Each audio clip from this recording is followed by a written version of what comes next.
그러면 매월 얼마씩 넣어야 될까? 2만 원씩 넣은 사람이랑 50만 원씩 넣은 사람한테 동일하게 분양권의 기회가 제공이 된다. 기회비용으로서 훨씬 가치 있게 잉여 자금을 활용할 수 있겠죠. 그래서 우리는 당첨의 조건을 알아야 합니다. 사람들이 가장 헷갈려하는 부분이 2만 원을 넣어야 하는가, 10만 원을 넣어야 하는가입니다. 10만 원 이상은 가점이 되지 않습니다. 공공주택과 민영주택의 차이점을 이해를 해야 돼요. 그럼 오늘은 주택청약이 무엇인지, 주택청약 통장 개설을 어떻게 해야 되는지에 대해서 알아보았고요. 매월 2만 원 해야 되는가, 10만 원을 해야 되는가.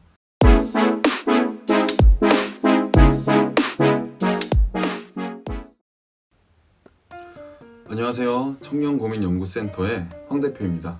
오늘은 많은 청년들, 사회초년생들이 잘 모르고 있는 주택청약에 대해서 제가 좀 알려드리려고 합니다. 사실 요즘 부동산에 사람들이 관심을 많이 가지는 이유가 여러 가지 사회적인 이슈도 있겠지만 집값이 많이 오르고 그래서 내 집 마련이 청년들한테 많이 어려워졌기 때문이에요. 더 정확하게는 이제 청년들만의 문제가 아니라 사회적인 문제가 되었죠. 그렇기 때문에 이제 주택청약에 대해서 우리가 잘 알아야 되고 잘 준비를 해야 되는데 모르는 사람이 너무 많아요. 왜냐면 학교에서는 이런 걸 알려주지 않아요. 뭐 어딜 가서 알려주는 사람도 없고, 오늘 이 영상을 보시고 아, 주택청약이 이런 거구나, 안 하고 있었다면 빨리 해야겠다, 아무것도 모르고 그냥 가지고만 있었다면 내 거를 좀 잘 점검해 봐야겠다 라고 생각이 드신다면 성공입니다. 먼저 주택청약이란 무엇이냐. 여러분, 청약이라는 말의 의미는 앞으로 이렇게 정의를 하시면 돼요. 금융경제 파트에서 청약이란 약속을 청한다, 즉 계약을 요청한다라고 이해하시면 되고요. 주택청약이라는 게 주택계약을 요청하기 위한 하나의 제도이자 개인의 자격 조건 같은 겁니다. 그러면 주택청약 통장이 반드시 필요할까? 주택청약 당첨이 하늘의 별 따기라던데, 어차피 분양의 목적이 있는 거라서 금리도 뭐 그렇게 높지 않고 돈을 모아서 부동산 매매를 하면 되는데 이걸 꼭 가입해야 되나? 이 주택청약으로 당첨을 꼭 기다려야 될까? 하는 생각이 충분히 들 수 있습니다.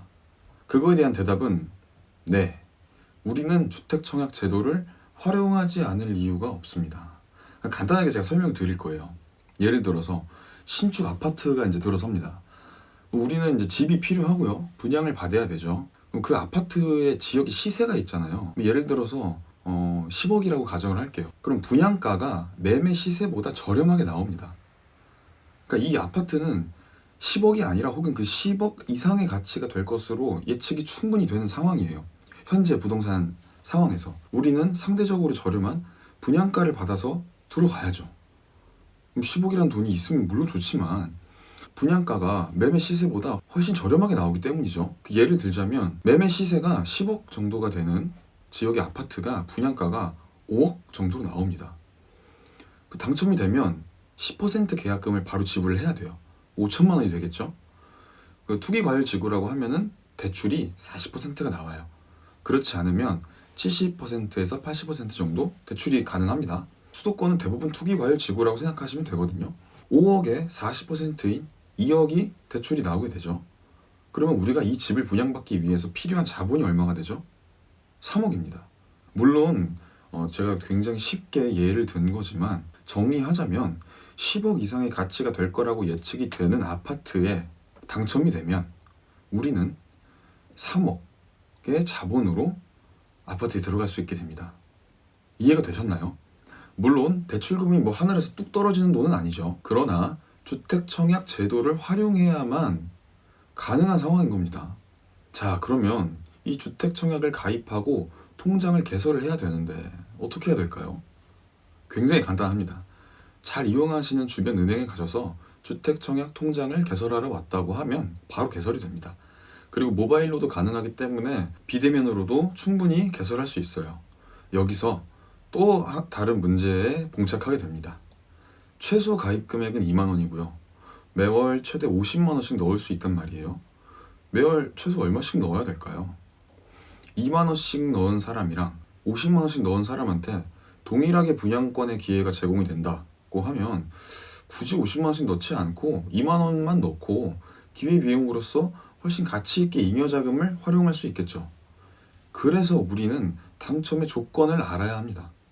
사실 인터넷에 검색을 해보면 블로그나 유튜브에 굉장히 많은 정보들이 있기 때문에 검색만 해보면 정보를 쉽게 얻을 수 있어요. 그런데 사람들이 가장 헷갈려하는 부분이 2만 원을 넣어야 하는가, 10만 원을 넣어야 하는가입니다.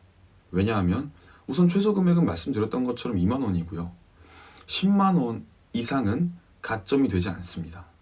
즉 10만 원을 5년 동안 넣은 사람이랑 50만 원을 5년 동안 넣은 사람이 있다라고 한다면 이 둘은 동일한 조건과 점수를 받게 되는 거예요. 그러면 40만 원은 금리가 더 높은 다른 금융 상품을 이용하거나 또는 말씀드렸던 것처럼 기회비용으로 사용하는 게 더 현명할 수 있겠죠. 그런데 지금 말씀드린 부분은 공공 분양에 대한 이야기입니다.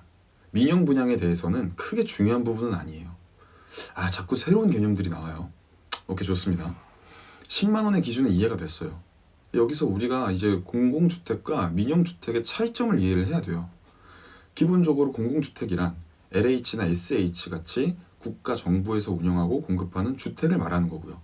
민영주택은 흔하게 우리가 알고 있는 자이나 푸르지오처럼 민간사에서 운영하는 주택을 얘기합니다. 이 둘의 당첨 조건과 기준이 좀 달라요. 그런데 오늘은 개념을 이해하는 시간이기 때문에 디테일한 부분까지 어떤 제도의 조건과 기준을 다 외우고 짚고 넘어가고 그러지는 않을 거예요. 큰 틀에 대한 이해만 한다고 생각해 주시면 좋을 것 같습니다. 앞으로 순차적으로 계속해서 디테일한 부분들을 다뤄드릴 테니까 걱정 안 하셔도 되고요. 자, 그럼 오늘은 주택청약이 무엇인지, 주택청약 통장 개설을 어떻게 해야 되는지에 대해서 알아보았고요. 매월 2만 원 해야 되는가, 10만 원을 해야 되는가, 그리고 공공분양과 민영분양에 대한 화두를 던져봤습니다. 제가 다음 영상 때 무조건 매월 10만 원을 해야 된다라는 메시지의 영상을 업로드를 할 거예요. 그럼 왜 제가 10만 원을 해야 되는지, 그 기준과 조건, 그리고 민영 분양과 공공 분양의 차이점을 좀 짚어드리면서 쉽고 간단하게 또 설명을 드리겠습니다. 지금까지 시청해주신 모든 분들께 감사드리고요. 항상 여러분과 같이 고민하고 성장하겠습니다. 감사합니다.